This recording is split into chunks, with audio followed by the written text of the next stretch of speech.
मतदारसंघाचे आमदार डॉक्टर बाबासाहेब देशमुख यांनी आपले संघर्ष योद्धे दीपक भाऊ बोराडे यांची भेट घेतली, त्यांच्या आरोग्याची स्वतः तपासणी केली। तर ते आपल्यासोबत या ठिकाणी 2 मिनिटं हितगुज साधणार आहेत।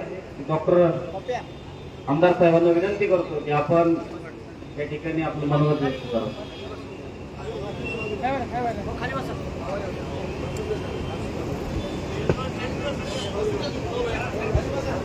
पुण्यश्लोक राजमाता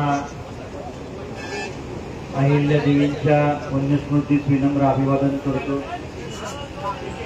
आपला एक समाज बांधव दीपक भाऊ या ठिकाणी आपल्या समाजाला एसटी प्रवर्गातलं आरक्षण मिळावं, अनुसूचित जाती जमातीचं ज्या काही सुविधा आहेत शासनाने दिलेल्या त्या आपल्या हक्काच्या आहेत। त्या आरक्षणाची अंमलबजावणी या महाराष्ट्र शासनाने करणं गरजेचं आहे। की जर अंमलबजावणी झाली तर आपल्या या भटक्या समाजातील गोरगरीब वंचित मुलामुलींना त्यांच्या शिक्षणासाठी मदत होईल, याच्यासाठी जीवाची पर्वा न करता आज 9वा दिवस आहे। काल लाखोच्या संख्येनं त्यांच्या नेतृत्वावरती विश्वास ठेवून जालना शहरामध्ये सर्व आसपासच्या जिल्ह्यातील बांधव भगिनींनी मोठ्या संख्येनं या ठिकाणी उपस्थिती लावली। काल आम्हाला येता आलं नाही, तर आमच्या भागामध्ये सोलापूर मिरज रोड बंद होता किंवा पंढरपूर सोलापूर रोड बंद होता। रेल्वेच्या त्या ब्रिजला सुद्धा पाणी चिकटलं असल्या कारणाने आमच्यातली बरीचशी संख्या या ठिकाणी उपस्थित राहू शकली नाही। आज आम्ही ठरवलं की आपला एक बांधव या समाजाला न्याय देण्यासाठी नेतृत्व करतोय।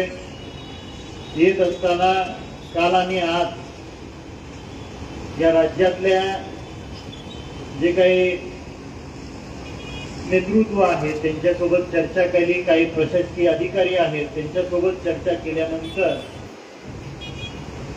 त्यांनी एक मेसेज दिलेला आहे की दीपक भाऊ, तुम्ही तुमची लढाई करत असताना आम्ही सर्वजण सर्व परीनं सर्व ताकदीनं आपल्या सोबत आहोत। आणि तो मेसेज घेऊन आम्ही दीपक भाऊंना विश्वास देण्यासाठी या ठिकाणी आलेलो आहोत। सांगोला मतदारसंघाचं आम्ही प्रतिनिधित्व करत असताना आमच्या मतदारसंघातल्या तमाम मतदारांच्या वतीनं दीपक भाऊंना विश्वास द्यायला या ठिकाणी आलोय। आज त्यांची प्रकृती थोडीशी अडचणीत आहे, ब्लड प्रेशर नॉर्मल आहे, पण हृदयाचे ठोके वाढलेले आहेत। मी स्वतः कार्डिओलॉजिस्ट असल्या कारणाने मी तपासणी केली। असंच जर अजून 2-4 दिवस राहिलं तर त्यांच्या किडनीवरती ताण येऊ शकतो।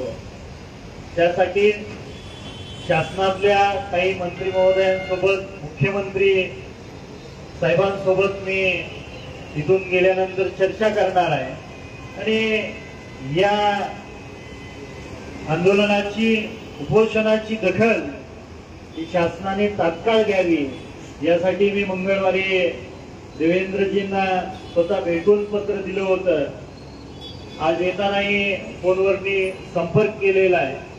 तर लवकरात लवकर आपल्या या नेतृत्वाला शासन जबाबदारीने दखल घेईल, याच्यासाठी आपण सर्वजण प्रयत्न करूया। आणि निश्चितपणे पुढच्या काही महिन्यांमध्ये आपल्या या समाजाला एसटी प्रवर्गातलं जे आरक्षण आहे ते मिळवून देण्यासाठी दीपक भाऊंच्या नेतृत्वाखाली आपण सर्वजण काम करूया। या ठिकाणी पक्ष नेवे दावे सर्व आपल्या ज्या वेगवेगळ्या पक्षाच्या चपला आहेत त्या बाजूला ठेवून आपण या ठिकाणी दीपकजींचं नेतृत्व स्वीकारून इथून पुढच्या काळामध्ये आपण लढा देऊया एवढाच विश्वास माझ्या वतीनं आणि माझ्या मतदारसंघाच्या वतीनं आपल्याला देतो. धन्यवाद.